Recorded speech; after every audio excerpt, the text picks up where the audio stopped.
Les gars de Green Day ont fêté les 20 ans de leur album American Idiot cette année. C'est sorti le 21 septembre 2004, un album qui a redéfini la carrière de Green Day, mais il n'y en a pas beaucoup qui le savent. Mais avant de faire cet album-là, Green Day s'attardait sur un album qui s'appelait Cigarettes and Valentine, sur lequel il avait travaillé en 2002-2003.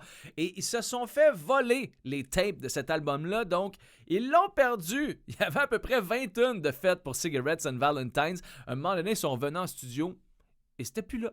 Ils savent pas trop ce qui s'est passé, mais eux autres ont vu ça comme un signe de la vie. Ils auraient pu essayer de se souvenir des tunes de cet album-là, parce qu'à la gang, tu peux commencer à regosser riff, à te souvenir des paroles. C'est clair que ça finit par revenir. Eux autres se sont dit non. Je pense que c'est un signe de la vie. Je pense qu'on n'était pas dans le maximum Green Day. On va repartir à zéro.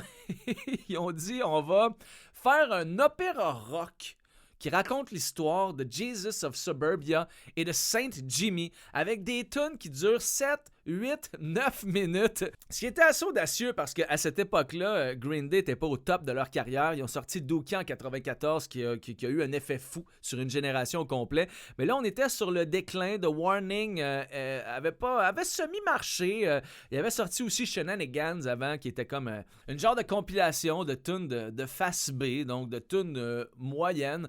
Mais ils ont décidé de faire ça. Et ils ont travaillé sur American Idiot. Ils ont fini par sortir American Idiot, ce qui a relancé la carrière de Green Day. Ça a solidifié leur statut de maître dans le domaine du punk rock. Pour vrai, c'était la deuxième fois qu'ils sortaient un album qui redéfinissait le genre, qui marquait une génération au grand complet. Ça a vraiment laissé sa marque, ça, l'album American Idiot, sur le punk rock et dans l'histoire de la musique au grand complet. Je pense que c'est comme un genre de 16 millions d'albums vendus aujourd'hui pour American Idiot. Et c'est là qu'on s'est rendu compte que les gars de Green Day, c'est pas n'importe qui.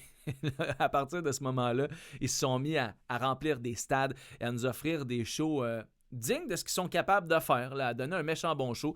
Je les ai vus au FEC d'ailleurs l'année passée. Billy Joe Armstrong, encore après toutes ces années-là, est en forme, joue avec la foule.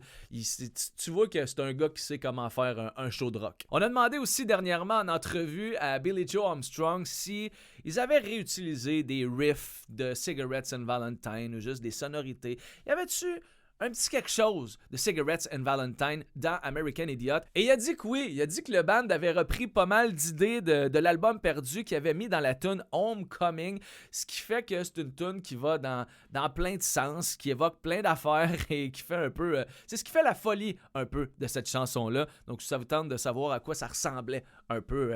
Cigarettes and Valentine, allez écouter la tune Homecoming de Green Day. Et depuis le temps, apparemment, Green Day aurait retrouvé ces tapes-là de Cigarettes and Valentines.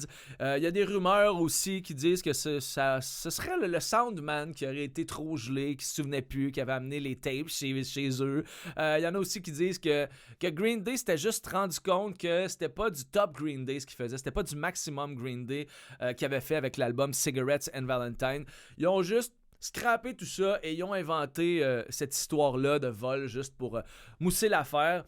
Mais bon, peu importe, le résultat est le même. American Idiot a redéfini le genre, a remis Green Day sur la map. C'était la deuxième fois qu'ils faisaient ça avec l'album Dookie sorti en 94. Et les gars ont sorti d'ailleurs une édition spéciale de Dookie le 25 octobre avec 56 tunes, des versions démo, des versions live, des tunes qui avaient jamais sorti auparavant. Donc ça vous tente d'écouter ça.